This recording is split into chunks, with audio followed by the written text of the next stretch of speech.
Y entonces seguimos creciendo, pero cada vez más lentamente después de la pandemia. Y hoy día estamos de alguna forma bastante estancados. Y donde uno mira el estancamiento, para no verlo solamente en el Producto Interno Bruto, lo vemos en el nivel de empleo. El empleo, el número de personas empleadas en diciembre del año pasado, no superó lo que estábamos empleados en diciembre de 2019. Y es igual a lo que estábamos empleados en el año 2010 o 2012. Es decir, estamos estancados por ahí 15 años. Entonces, eso es terrible y eso es lo que el gobierno, afortunadamente, en todos los discursos nuevos del presidente Noboa, inclusive la ministra de Finanzas, hablan es de crecimiento. Es decir, estamos viendo una buena actitud del gobierno, es decir, ya un poco basta del ajuste, que hay que continuar controlándolo, pero veamos este año el crecimiento y aprovechemos el rebote. Ok. Cuando hablamos de que, aunque sea de manera progresiva, hay que ir reduciendo el déficit fiscal, ¿cuál es el escenario que tiene el gobierno y por dónde se pueden hacer los ajustes o recortes? Habida cuenta, y eso sí quisiera poder conocerlo, ¿cuáles son esos compromisos? No solamente, ok, reduzca 5, sabemos que no se puede hacer porque sería inmisericordia con la población que hoy más que nunca necesita otro tipo de incentivos y estímulos, trabajo, seguridad, salud, educación, pero me refiero a si existe la posibilidad de que se creen nuevos impuestos. Si existe la posibilidad de que se eliminen subsidios, el presidente algo ya adelantó en una entrevista a una colega, en el sentido de que estaría analizando, considerando la posibilidad de eliminar el subsidio al diésel, siempre y cuando existan medidas compensatorias, particularmente para los sectores que utilizan el diésel en la zona industrial de la pesca y otras actividades productivas. Pero ¿existen algún otro tipo de escenarios que estén incluidos dentro de esa carta de compromiso que impliquen nuevos tributos, pagos de impuestos o este tipo de carga tributaria? Sí, la respuesta es sí. Cuando uno quiere bajar el déficit, como lo plantea la carta de intención, uno puede o mejorar los ingresos o achicar los gastos. Entonces, en esa línea, en la mejora de impuestos, lo que queda pendiente, y estamos en la expectativa de que en algún momento lo pueda hacer el gobierno, es ver de cómo disminuye lo que se llama gasto tributario, que son todas una serie de exenciones que da el gobierno en tema tributario, por ejemplo, en el tema del IVA, en el tema del ISD, que ya también lo corrigió, ya regresó el ISD 5 y le quitó la posibilidad franca y abierta que tenía antes el sector exportador para recuperar el IVA que pagaban los importados. Ahí todavía, primero que están dialogando, conversando para ver cómo se encuentra un mecanismo mejor que el actual. ¿Y existe un mecanismo mejor que el actual? Sí, baja el ISD, piensa en crecer en la economía, para que el crecimiento de la economía sea que te dé los ingresos. Ya, entonces el tema de la focalización del subsidio del diésel es el que tendría que ir trabajando para que no le pegue a los sectores marginales, al sector más débil de la población que utiliza el transporte público para moverse de su casa a trabajo y eso le pegaría muy fuertemente en su ingreso mensual. Y entonces el lado del petróleo también, por ejemplo, ¿no? Ojalá pudiéramos tener una mejor producción petrolera que también va a ayudar en el tema de ingresos. Encontrar un mecanismo que no está claro en la carta de intención del 2020 hasta ahora, no está claro y frontal aquello de que hagamos algo con el Seguro Social, aunque yo creo que el gobierno sabe que tiene que esa papa caliente ahí de frente y va a enfrentarla, quizás no en este 2026 y 2027, quizás al final de su mandato, cómo disminuyes el impacto y el peso que tiene el Seguro Social en el presupuesto. Hoy día le estás, como gobierno, dando el 40% de subsidio de la jubilación, que es una cantidad enorme, son más de 2.500 millones de dólares que tiene que dar el gobierno al seguro. Y anualmente. Y estaría bien si dices tú, son siempre 2.500. El tema es que eso es creciente. ¿Por qué? Porque hoy día tenemos un problema de que hay menos afiliados cada año y más jubilados cada año. Entonces, ahí eso hay que ir corrigiendo, o bien porque haces una mejora en la economía para que los afiliados puedan ir incrementando porque el empleo crece, o también le dices, bueno, te voy a poner un tope, ¿no? Hasta aquí vamos a llegar. Digamos, había una propuesta en el gobierno del presidente Lazo que la presentaba Augusto Latorre, que decía, el gobierno puede darte hasta el 3% de Producto Interno Bruto. ¿Cuánto es el Producto Interno Bruto este año? 130.000 millones de dólares, digamos que va a terminar.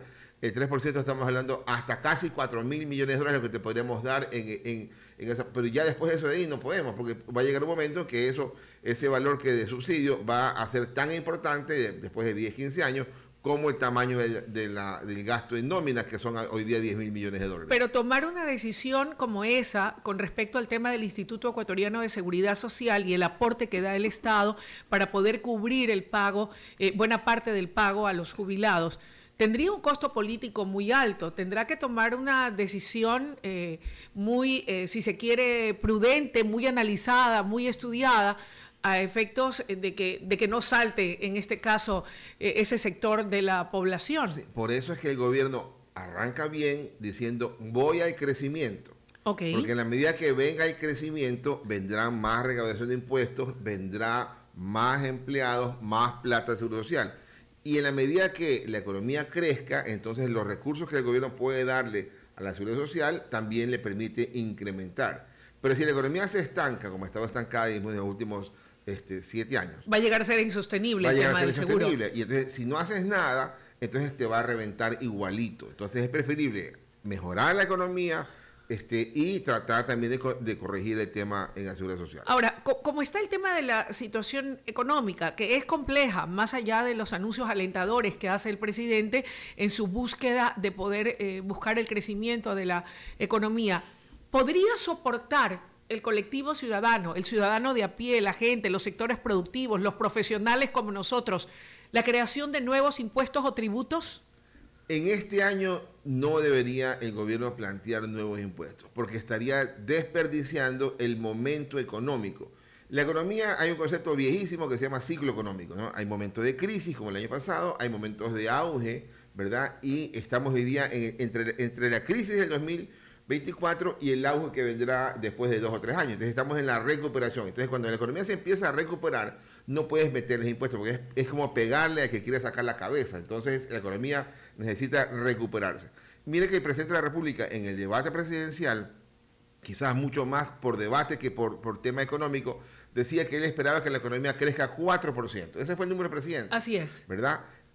Luego el Fondo Monetario dice, mira, yo creo que va a crecer 1.7, ¿no? Entonces, porque el Fondo Monetario todavía tiene en su cabeza el ajuste, ¿ya? Y el Banco Central, en los mismos días del Fondo Monetario dice, mira, yo creo que va a crecer 2.8.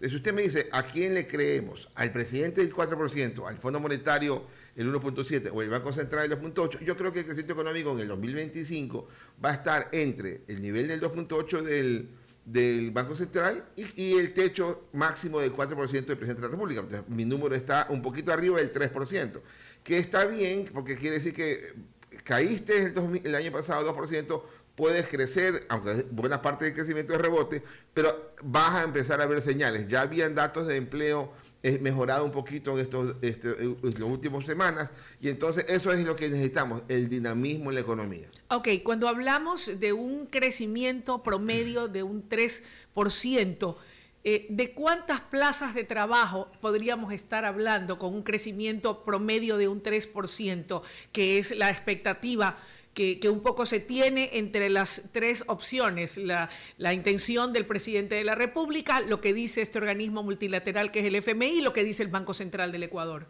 Sí, como la economía estaba bastante golpeada y frenada, entonces esos 3 puntos bien podría implicar que pasemos de los 2.850.000 personas empleadas el año pasado en diciembre a fácilmente superar los 3.100.000, que es el número que teníamos en el diciembre de 2010. Es decir, este año podríamos recuperar lo que teníamos en el 2019, es decir, ya sacarnos encima el momento y la crisis de la pandemia. Eso es muy probable, ¿no? Entonces, en esa dirección es que el gobierno está caminando y se lo ve bastante decidido en aquello.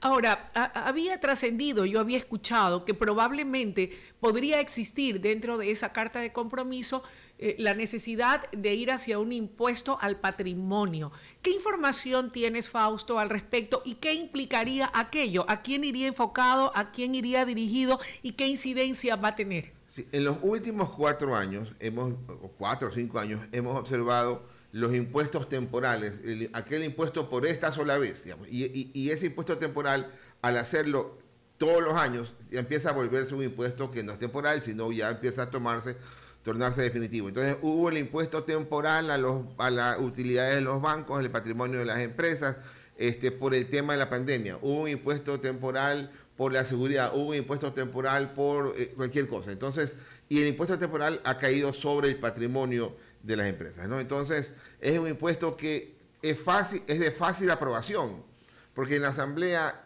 te dicen, vamos a poner un impuesto nuevo. La pregunta es, ¿y le vas a poner a los pobres o a los ricos? Ah, no, vas a los ricos. Ah, entonces dale con todo. Y entonces ese concepto de ahí es de fácil aprobación, pero hoy día no necesitas porque ya lo has tenido completamente golpeado al sector que te da empleo, al sector que te hace obra pública, te hace obra de largo plazo, inversión. Y eso también hay que destacarlo. Los últimos datos de inversión de largo plazo, tanto la pública como la privada, son a diciembre de 2023. Que dice que más o menos son unos 25 mil millones de dólares que se hace inversión de largo plazo en el país.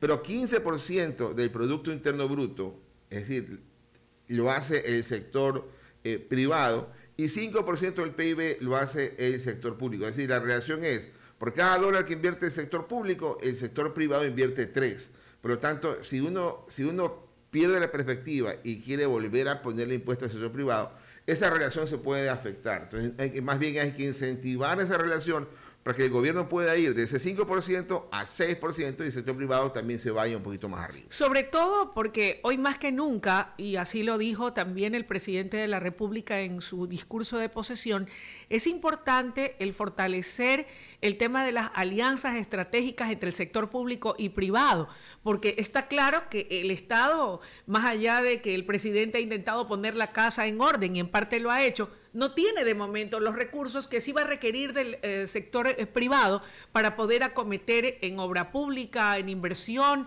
y demás. Sí, el escenario ideal es que el gobierno tenga plata y el gobierno haga toda la obra que necesita hacer. Aquella carretera el gobierno, aquella hidroeléctrica el gobierno, todo el gobierno. Pero de momento se tiene que apoyar en el sector privado. Pero la realidad te dice, no tienes plata, tienes un problema fiscal, tienes un hueco de 4 mil millones de dólares en el déficit fiscal, tienes que conseguir 6 mil millones más para el pago de amortizaciones de deuda, entonces no tienes. Dos opciones, o te quedas cruzado de brazos y estancas la economía, o vas y buscas apoyo del sector privado local o internacional. Y eso es lo que el gobierno está planteando. Necesito el apoyo internacional, el apoyo local, para que ese proyecto se pueda desarrollar. Y entonces de ahí el esquema de concesiones funciona, aquella carretera que necesita atenderse ya no lo hace el gobierno, que la haga el sector privado, que ponga un peaje y ahí también va a empezar a liberar recursos. El presidente de la República, de hecho, estuvo de viaje, ya anuncia una nueva gira internacional en España e Italia, y más allá de cumplir con algunos actos protocolarios y oficiales de Estado, entiendo, buscará poder tener esos acercamientos con inversionistas, con empresarios interesados en poder traer sus recursos a invertir en el Ecuador. Y a propósito de ello, Fausto, precisamente en este inicio de su periodo, ya el Ejecutivo ha enviado 2 proyectos de ley económicos urgentes. El primero, aquel que pretende desarticular las economías de las mafias criminales, y el otro, enviado recientemente, la ley económico urgente para la innovación y fortalecimiento de la gestión pública. Ha dicho que de esta manera se podrán mejorar los procesos de compras públicas. ¿Podrán estos 2 proyectos de ley ayudar a hacer los ajustes a la normativa legal que permita atraer esa inversión extranjera? Primero, la inteligencia del gobierno en presentar proyectos de ley de amplio consenso ciudadano y de amplio consenso seguramente en la Asamblea Nacional. Es decir, difícilmente en la Asamblea Nacional alguien pueda oponerse por atacar el bolsillo de las organizaciones criminales. ¿Pero son buenos los proyectos per se? ¿Van a lograr el cometido? La intención es aquella, ¿verdad? Entonces tendrán aquellos que corregir alguna falla que pudiera tener, sobre todo temas constitucionales, para que no ocurra que aprueban tal cual como está y la Corte luego te dice está mal porque tal cosa, entonces te lo tumba. O sea, hay que corregir si hubiera alguna falla en la parte constitucional y la idea está bien. Y adicionalmente no le piden al sector privado un sacrificio de decir por esta sola vez otra vez un impuesto para combatirlo. No, te dicen ahora más bien, si puedes tú darnos la mano y tú equipar esa unidad de control naviero para que las lanchas puedan circular en el Golfo, por el sector camarero que defienda, si tú pones esa plata con ese equipo, tienes un descuento del impuesto a la red, es decir, pasa un buen mensaje. Y en el otro caso, el del CERCOP, el de hacer más simple el tema de la contratación pública. Reducir la tramitología a 5 pasos, claro, estuve y leyendo. Y eso de ahí también se va enmarcado al discurso de 20 minutos del presidente, que fue bastante conciso y concreto. Combatiremos la corrupción. Y buena parte de la corrupción es los que están en el día a día, dice, por ahí en esos espacios de CERCOP hay algunos caminos que se pueden cortar para mejorar aquello. Entonces, otra vez, el gobierno arranca con 2 proyectos de ley de consenso ciudadano y de la Asamblea. Ojalá que salga bien estructurado y tengamos eso para que apoye a la actividad en el norte del crecimiento. Fausto, tú te desempeñaste como ministro de Economía y Finanzas y estuviste muy de cerca en todos estos trabajos que se realizan a nivel del Estado, en el tema no vinculado directamente, pero siendo parte de un gobierno, siendo parte de la función pública. ¿Es verdad que se pierde mucho dinero como consecuencia de la corrupción y de allí que esta ley para facilitar la tramitología al momento de elevarse estos procesos, que es esencial, y luego darle un garrotazo a la corrupción e impedir que por medio de estos procesos alguien se quiera pasar de listo y sean los mismos de siempre y los proveedores de siempre cuando pasan la mano para que puedan ser aprobados y pasar los concursos y seguir siendo ahí prendidos, no dándole chance a nadie más, a lo mejor con mejores ofertas y propuestas? Sí, la corrupción ha estado presente aquí en el país, hoy, ayer, hace mucho tiempo, y quizás no la puedas combatir y erradicar, pero tienes que pasar el mensaje de que estás luchando contra ella, digamos, ¿no? Okay. Entonces, cosas tan sencillas como, por ejemplo, había que hacer pagos del Ministerio de Finanzas a los municipios, ¿verdad? Y entonces yo cuento esta anécdota. Entonces yo veía que una secretaria salía corriendo, firmaba la carta de la transferencia y salía corriendo ella a llevarla. Entonces tú dices, ¿pero por qué hace esto? ¿No? Por entonces supuesto. Es porque ella era la que pasaba el fax y decía, ya te conseguí que pasen la plata. Ese tipo de cosas tan sencillas así. Y lo otro, de repente, en la misma anécdota, yo era tesorero de la Nación, y de repente me llegaba una persona con 20 alcaldes a visitarme cada semana. Y dije, ¿y por qué me traen los alcaldes a visitarme cada semana? Me decía mi secretaria, como usted es el que paga los cheques, entonces quieren que tengan cercanía. Entonces yo ahí en ese momento de 2005, estamos hablando hace 20 años, yo decía, no, a todos los alcaldes se les paga puntual el día 20 de cada mes y el 10 del siguiente mes se le paga a aquel que no presentó la información financiera. Desde ese día para adelante nunca más me visitó un solo alcalde. O sea, con pequeñas medidas en donde sea clara y fácil la transparencia la transparencia de lo que hace el funcionario público puede combatirse. Pero hoy día las cosas han cambiado. La inversión pública antes era pequeña, en el arranque de 2007, hoy día es mucho más alta, en el 2012 fue brutalmente alta, y hay espacio de corrupción tanto a nivel de gobierno como a nivel de otras dependencias públicas. ¿Hay estimados o cifras de cuánto pierde el Estado ecuatoriano anualmente por el tema de la corrupción? Es que no es solo el Estado, ¿no? Es todo el sector público, porque el Estado, uno dice, ¿dónde puede haber corrupción? Puede haber corrupción, seguramente, dice uno, en la obra pública. Entonces, ¿cuánto es la obra pública? 1.700 millones de dólares. En el pasado eso llegó a ser 3.000 millones, 5.000 millones, 7.000 millones. Hoy día no nos podemos contentar, es que haya menos corrupción porque hay menos obra pública. No, yo quisiera que haya más obra pública y controlada la corrupción.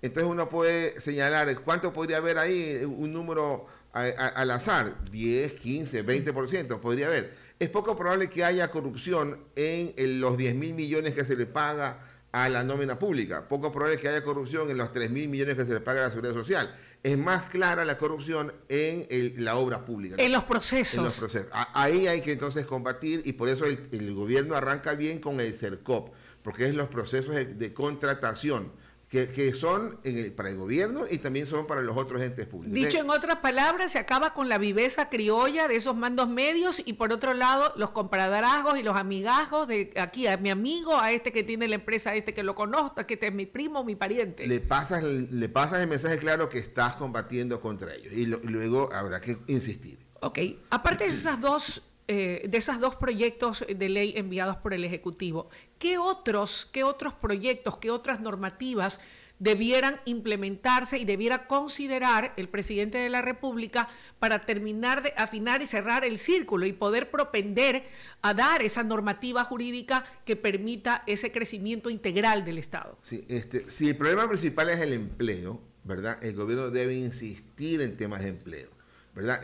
Insistamos entonces primero en lo que está en consenso. Pareciera que la jubilación patronal, el esquema actual de jubilación patronal, hay consenso. Hay que ir por partes entonces. Hay que ir por partes y el consenso es esto, vamos con la jubilación patronal.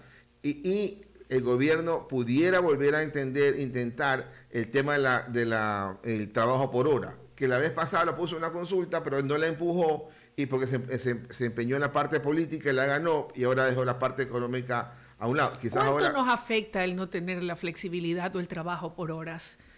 Como si ocurre en el primer mundo. Pero resulta que cuando los ecuatorianos van allá, si trabajan felices por hora, ganan buena plata, ayudan a su gente y luego pueden tener una mejor calidad de vida al final. Sí, ¿cuánto es la población económicamente activa en el país? El número es 8.700.000 personas. Esa es la población económicamente activa. ¿Qué quiere decir eso?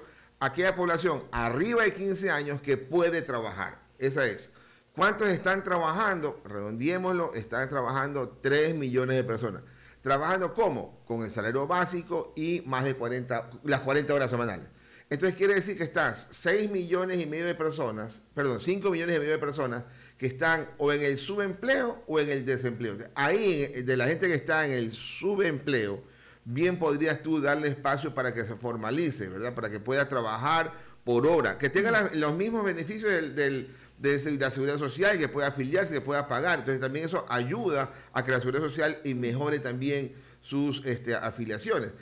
Ahí hay que trabajarlo. ¿Cuánto podría incrementarse? No sé, por ahí regresar a los niveles que tenemos antes del empleo pleno. Hoy día representa el 30% de la económicamente activa y antes era el 40%. Entonces estamos hablando fácilmente de 300.000, 500.000 personas que podrían rápidamente involucrarse. Y esto me lleva a una reflexión importante y no sé si nuestros amables oyentes coincidan en parte con lo que voy a decir y no sé si tú, que tienes un criterio tan sesudo, tan importante, tal vez puedas coincidir. Yo me pregunto, ¿a quién le favorece que en el Ecuador no exista un empleo formal pleno? Yo creería que a las mafias narcodelictivas, a estos grupos que quieren seguir reclutando gente para seguir expandiendo sus negocios oscuros en desmedro de el crecimiento formal de la economía y la creación de empleo pleno, estimado Fausto. Sí, claro, uno dice, bueno, tú eres el representante de los trabajadores, ojalá también hubiera un representante de los que no trabajan, los que están desesperados por trabajar. Y no se comprende un poco, si hay mucha más gente que está sin trabajo, trabajando en subsistencia, ¿por qué no ganó la pregunta del trabajo por hora? Creo que en muchos casos, habiendo una población electoral más joven y muchos de los cuales hoy, desafortunadamente, y hay que decirlo, no lo decimos nosotros, lo ha dicho la propia Policía Nacional y las autoridades cuando investigando resulta que un joven prefiere ganar $2.000, $3.000 a ganar un sueldo básico. Por ejemplo, en parte, no sé si crees que eso tenga sustento, esa versión. No, yo no la considero así, porque de estos 3 millones de personas que trabajan, de los cuales 150.000 personas son del sector público y 2.400.000 ganan mucho más que un salario básico. No, ganan el salario básico. O sea, más del 50% de la población que tiene trabajo está en el básico, ¿verdad? Okay. Y $500 es su techo. Es una cosa de esa manera. Entonces, si fuera por la plata, entonces toda esa gente no estuviera en otro lado. No, el asunto es, si tengo la posibilidad de trabajar, ¿verdad? Entonces voy a dejar de escuchar opciones que son inadecuadas. Entonces, pero hay que corregir el tema y pasar bien. Yo me acuerdo en la consulta cuando estaban viendo el trabajo por hora, tú preguntabas a 3 funcionarios públicos cuánto finalmente va a ser el costo de la hora cuando ya esté la ley aprobada, y los 3 te daban una respuesta diferente. Uno decía 2.50, otro te decía 7.50. No hay esa unidad de criterio. Claramente se vio que no estaban preparados para empujar aquella consulta. Si estuviéramos mucho más claros en decir, mira, el salario por hora va a ser de tal valor y de ahí tienes estos beneficios, entonces pues te fuiste. Comunicar correctamente, sí, sobre todo porque ese código laboral data de 1938, es más viejo que la pera y ya no corresponde a la realidad actual del Ecuador y el mundo. Así es, entonces ahí hay que trabajar porque el empleo es el principal problema y es la principal solución también para el tema de inseguridad. Así es, además de que automáticamente va a ayudar a la dinamización de la economía. Ahora, ¿hay acciones que pueda tomar el Ejecutivo de manera directa sin tener que recurrir a enviar una propuesta a la Asamblea Nacional en materia de crecimiento económico? Sí, sí, claro. ¿Por ejemplo? Por ejemplo, hacer su esfuerzo por bajar ese riesgo país, que hoy día está en 1060 puntos. En la medida que el riesgo país baje, quizás no le sirva al gobierno para conseguir plata en bonos del Estado que pueda colocar en el exterior, porque 1000 puntos no sirve para colocar bonos, porque estamos hablando, 1000 puntos equivale a, es lo mismo que decir 10%, más el 5% que puede estar el costo adicional que se le agrega a los bonos del Estado, porque es digamos, es el tema a cómo está la deuda americana de largo plazo. Entonces, conseguir plata 15% no sirve. ¿Para qué nos sirve ese indicador y a cuánto debería estar para que podamos proyectarnos mejor? Mientras más bajo, mejor. ¿A cuánto uno cree? Yo creo que podría estar. Un buen número para nosotros sería 400 puntos. Por ahí deberíamos apuntar a ese norte. Pero el que el riesgo país baje le sirve al sector privado. Porque el sector privado que está buscando vender una parte de su empresa al inversionista de afuera, cuando le dice, vengo a venderte esta empresa de Ecuador, el gringo, por decir el inversionista, dice, Ecuador busca riesgo país 1000 puntos. Entonces te lo voy a comprar a tal valor más pequeño, porque le descuenta el riesgo país. ¿Cómo bajo el riesgo país? Otra vez, en lo que usted decía, la comunicación frontal y claro en el tema de deuda. ¿Ya? Es decir, ya el gobierno debería decir, tengo un plan para ayudar a los sectores sociales, para ayudar al sector de salud, para ayudar al sector de educación y también para atender la deuda. Entonces la deuda empieza a pagarse, los bonos de 2030 que se llama, empiezan a pagarse en el año 2026, apenas 600 millones de dólares. Entonces el gobierno debería ser frontal y claro en eso, cómo la va a pagar la plata que la está ya provisionando para los sectores de salud, educación y seguridad y también para el sector de deuda. Porque sin esa deuda barata no podemos financiar el presupuesto del Estado y las amortizaciones. Fausto, ¿cabría ir hacia una renegociación de la deuda ecuatoriana, no, sí o no? ¿Y por qué? No. ¿Por qué? Porque nosotros, junto a España y otros, por ahí unos cuantos países más, somos los de récord mundial de no pago de deuda, ¿verdad? Nosotros la primera deuda, después de más de 180 años de república, que se pagó, desde que se inició y se pagó, fue la que se emitió en el 2005, en diciembre de 2005, y se pagó en 2015. Esa fue la primera deuda que se inició y se pagó sin problema. De ahí todo el resto de deudas en el país, de deudas en bonos, se emitían y no se pagaban. Entonces ya tuvimos una reestructuración por la pandemia. Ahí mandamos deuda que vencía en esos años, la mandamos hasta el 2040. Pero eso no nos permitiría, no es lo mismo decir vamos a renegociar que decir no voy a pagar. Es lo mismo, al final del día. Usted lo que tiene que hacer es esa deuda externa en bonos, que son solamente 15.000 millones de dólares, de los 90.000 millones de dólares que termina la deuda al final de este año, esa debe, y que tiene plazos hasta 2040. Entonces, esa deuda debería frontalmente señalarse cómo va a atenderse. ¿Qué puedes hacer? Y yo creo que lo está haciendo la ministra de Finanzas, porque me dijeron ayer que estaba en viaje a China o está en China. Sí, puedes hablar con China, a quien el país le debe 2.500 millones de dólares, que no es mucha plata para el total de la deuda, y decirle, oiga, tenemos vencimiento con ustedes en el 2026 y tenemos todavía obligación de venderles petróleo hasta el 2029. Entonces, esos vencimientos empatémoslos con el petróleo. Entonces, esa es una manera de renegociar, es patearlo hacia adelante los vencimientos, que ya lo hicieron en el gobierno de Lazo y eso puede servir. Pero en los bonos de deuda externa, que son los que marcan el riesgo país, eso es mejor ni los toquemos para que ver cómo bajamos el riesgo país. Me queda todo claro. Mi querido Fausto, quedaron algunos temas en el tintero, pero estoy segura de que habrá oportunidad de volver a conversar. Con gusto. Gracias por tu comparecencia aquí en WQ Noticias. Gracias, Luisa, también por la entrevista.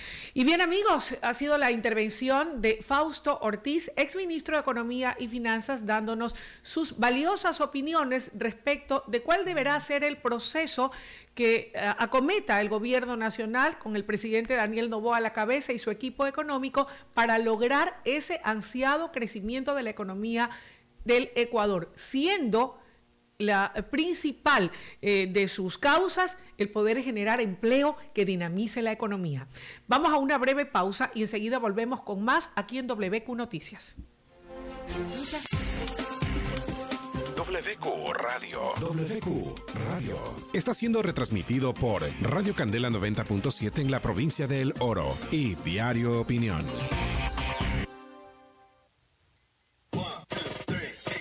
En WQ Digital, inicio de espacio publicitario. Inicio de espacio publicitario. Bajamos tanto la tasa que ahora los casados que casa quieren, casa tienen. Deja de soñar y empieza a empacar.